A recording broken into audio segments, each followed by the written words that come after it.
Sí. ¿Cuál es el país que tiene más playas? Bueno, uno de esos es Chile, tenemos muchas opciones. El problema es que se están achicando las playas. Y sabes que ese no es el problema mayor, sino que están por desaparecer muchas playas si es que se mantiene, por ejemplo, la erosión, que es una cosa que se está dando y que además, bueno, es uno de los factores, porque otro de los factores, por ejemplo, es el crecimiento urbano, comillas, descontrolado, ¿no? Sí. Que ha pasado. Entonces, lo hemos visto, como que hemos ido, nosotros mismos hemos ido como quitándonos las playas del litoral, que tenemos tantas, las hemos ido achicando. Bueno, hay algunas que se han puesto privadas también. Bueno, todo esto está haciendo este efecto. Mira, hay un estudio que dice que incluso playas que uno conoce, claro, con Reñaca, ponte tú. Reñaca, Algarrobo. Hornitos. Varias, es un estudio bien interesante y que hay muchas playas que están en peligro de extinción. Uno increíblemente no le gustaría decir esto, pero es así. Vamos a hablar con la investigadora principal de Sigiden y además directora del Centro de la Universidad Católica del Observatorio de la Costa, o sea, sabe mucho de este tema y ha hecho estudios y queremos agradecerle porque además acaba de salir de clase. ¿Sí? Sí, Carolina Martín, a quien saludamos. ¿Cómo estás, Carolina? Hola, Carolina. Hola, Rodrigo. Hola.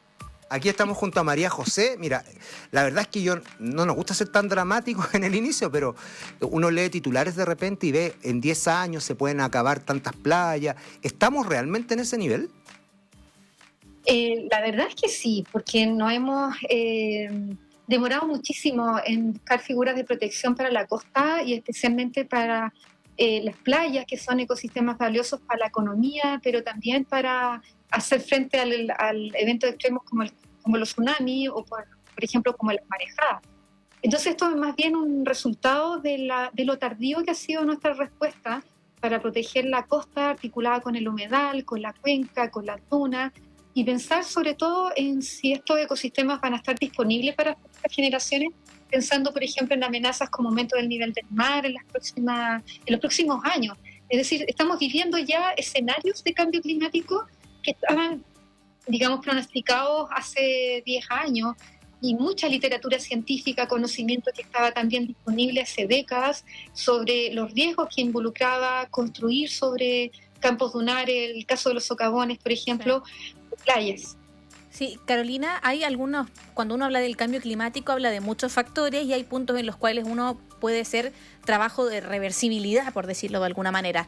En el caso de las playas, porque hay gente que está trabajando en limpieza de playa, estuvimos con el Club Pata de Pato la semana pasada, pero hay gente que está trabajando en ese tipo de aspectos como limpieza de playas, otros que están trabajando en reciclaje, pero ¿hay posibilidad de revertir lo que está pasando con las playas que están, por decirlo de alguna manera, en riesgo de desaparecer? Siempre hay oportunidades de revertir, de restaurar principalmente ecosistemas, pero quizás la mayor complicación que yo veo, que hemos estado viendo con mis colegas acá del Observatorio de la Costa, es que parece ser que no hay voluntad política de legislar por la costa. Y para poder frenar la tremenda urbanización, que es brutal, en el litoral, que se ha tomado playa, acá se ve en el paisaje donde se toman también antiguos campos dunares, se construye dentro de la playa, incluso dentro de los roqueríos. Y eso ya es insostenible en el tiempo. Y si no hay una legislación, una ley de costa que también estamos empujando hace 3 años, que está también como moción parlamentaria en el Congreso, pero sin mucho avance, es muy difícil poder frenar estos efectos, porque básicamente acá son costos de la antropización, de la urbanización, del crecimiento urbano sobre los ejes costeros. Acá también hay un esfuerzo importantísimo de las comunidades. Y las comunidades son las que están acá dando de alguna manera la pelea por protección, pero esto es un tema de Estado, es un tema de política pública donde no se le puede dejar la responsabilidad a las comunidades que, además de estar sintiendo los efectos y ser afectados también por bajas en la economía del turismo estival, por ejemplo, porque ya no hay playa, esto es una responsabilidad de los tomadores de decisión, es una responsabilidad que el Estado de Chile, independiente de X gobierno, ha eludido por más de 150 años, porque no tenemos una política pública que proteja la costa y ordene los usos. Sí, mira, acá nos escribe un auditor y nos dice que la playa Chica de Orcón, por ejemplo, prácticamente desapareció. también nos da un dato, no sabíamos cuánta diferencia, por ejemplo, con Brasil. Brasil tiene 7.500 kilómetros de costa, Chile 6.500 y Argentina 4.500 kilómetros. Tú hablabas por ahí y decías que estaba entrampada, como mucha opción o posibilidades de leyes, digamos, la ley de costas. ¿De qué trata, hacia dónde apunta, Caro? Bueno, la ley de costa es un esfuerzo de la academia que sale del diagnóstico bastante negativo de lo que hemos hecho por la costa. La academia ya hace rato que está sacando muchos papers, que tiene diagnóstico. Nosotros en particular hemos publicado ya 2 libros sobre el estado de protección que tiene la costa de Chile a nivel nacional, pero parece ser que estos puentes que se deben hacer desde el conocimiento científico y las comunidades hacia la política, a los políticos en particular, no se da con mucha fluidez. Entonces, hace 3 años, el Observatorio de la Costa generó una propuesta de ley de costa emulando las experiencias de leyes exitosas en el mundo. Hay que considerar que en estos momentos Cuba, a principios de año, ya también promulgó su ley de costa, pero países como California, como Nueva Zelanda, Australia, son países que han avanzado muchísimo en gobernanza costera sobre la base de leyes, de normativas orgánicas, donde las playas son bienes comunes, pero de verdad, ¿no? Aquí se declara como buena voluntad que son bienes públicos, lo que se conoce también como bienes comunes, pero en la práctica, en Chile, es que proliferan las playas privadas. Con la erosión costera también, los cercos de las propiedades están llegando también al mar, y los terremotos también, que son parte de nuestra historia, también han generado cambios verticales donde hay terrenos en la zona de Valdivia que están también, que estuvieron emergidos y que ahora están hundidos por efecto de los terremotos. Entonces, esa es una realidad que nosotros tenemos y con mayor razón, con mayor urgencia, es que necesitamos estas figuras de protección legal, porque no hemos avanzado mucho en esto, y lo que busca la ley de costas es, primero, reconocer el carácter público de estas, es decir, que playas, humedales y campos dunares son bienes comunes.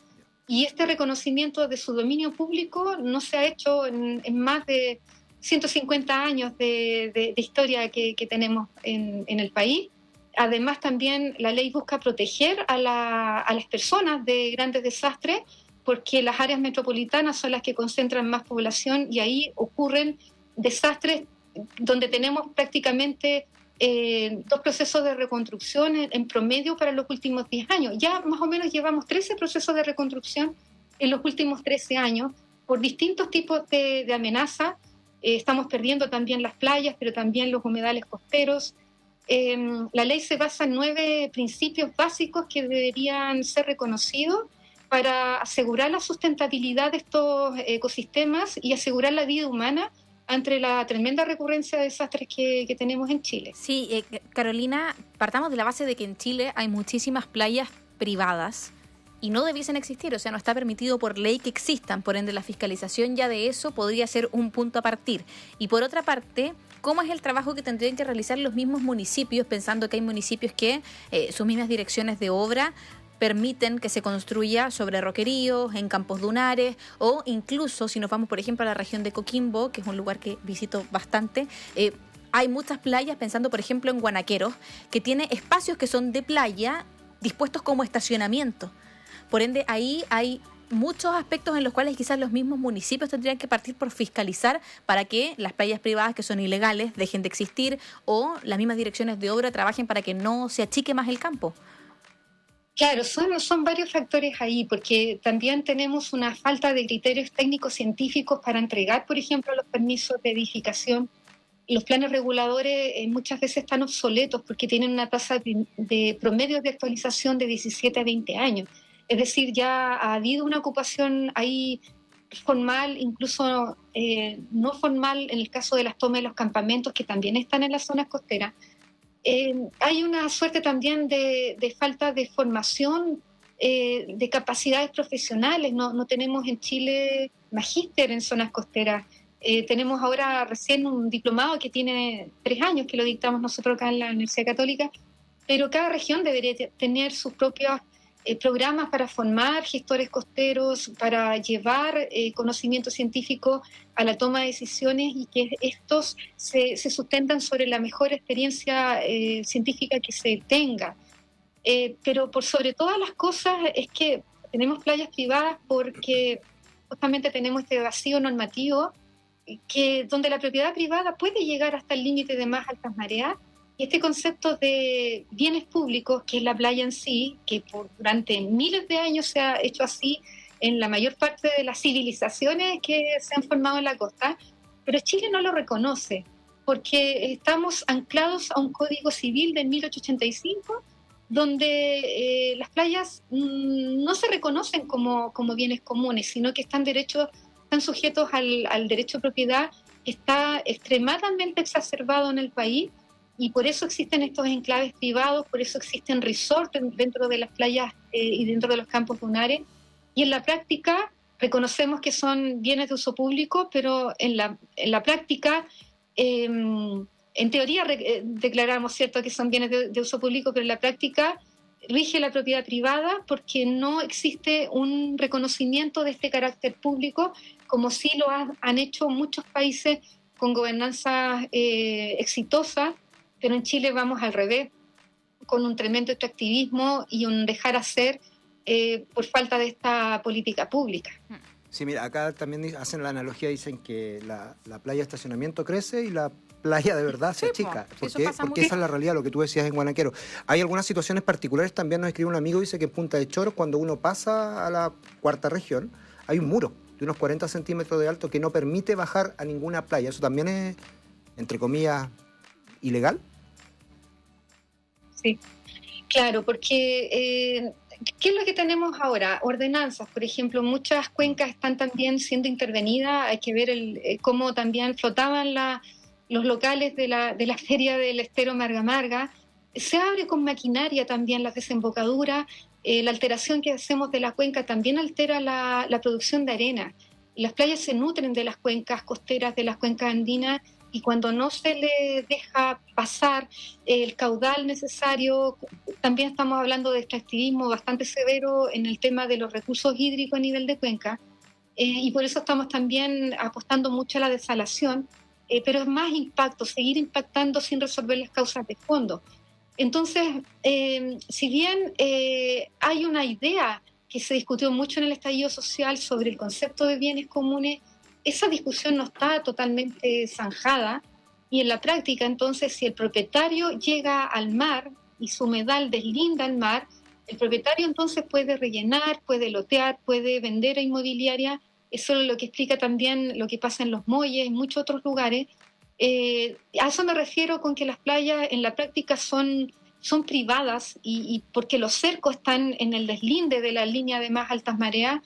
Y eso es algo que recién se está discutiendo en la actualización de la Política Nacional de Uso del Borde Costero, que empezó este año y podría dar también, de alguna manera, un respiro de poder hacer un deslinde más acorde a la realidad que tenemos en Chile, porque en Chile tenemos un borde costero, eso es lo que dice la política del año 94, pero que no ha hecho, digamos, eco de este problema que tenemos de articular la cuenca a la costa, de pensar sistémicamente desde el punto de vista más ecológico, y por eso nuestra costa en el fondo es un borde que se fija con el límite de más alta marea en función de la línea de playa, que también es un instrumento de planificación que puede estar ahí estático durante 15, 20 años, y eso explica también que los proyectos inmobiliarios se asienten dentro de la playa. Todo esto cruza con la falta de normativa y la falta de una norma orgánica que ordene los usos de suelo. ¿Puede ser por un tema de desinformación, Carolina, o tú crees que no hay voluntad política definitivamente? Yo creo que derechamente no hay voluntad política del Estado, más allá de que este gobierno haya tenido un sello ecológico. La costa no ha sido tema para ningún gobierno en las últimas 8 décadas. Nuestra política nacional de uso del borde costero es del año 94, pero es insuficiente, porque es una política que, si bien tiene una declaración de buenas intenciones, no logra normar a través de zonificaciones las tremendas dinámicas sociales y territoriales que hay en la costa. Entonces, han sido un fracaso las zonificaciones costeras, no dan el ancho, digamos, para pensar en proceso de adaptación. Cuando el nivel del mar empieza a ser una realidad en los próximos 10 a 15 años, algo pasa en el Parlamento que tampoco los políticos les interesa que hayan desastres en la costa, que se sigan usando campos dunares, como en el caso de las dunas de Concón. Tenemos que esperar que se caigan esos edificios o que haya más socavones en las dunas de Concón, que seguramente los vamos a seguir teniendo. ¿Qué pasa? Entonces, ¿tiene que morir gente para que se pueda legislar por la costa, teniendo una propuesta ya entregada y una moción parlamentaria en la Comisión de Medio Ambiente del Senado, firmada por 5 senadores? Son preguntas que tenemos muchas y que quizás es muy difícil de responder, pero te agradecemos, Carolina Martínez, directora del Centro de la Universidad Católica del Observatorio de la Costa, por conversar con nosotros sobre este tema que es tan importante. Que estés muy bien, buenas tardes. Un abrazo, Carolina. Chao. Chao. Sí.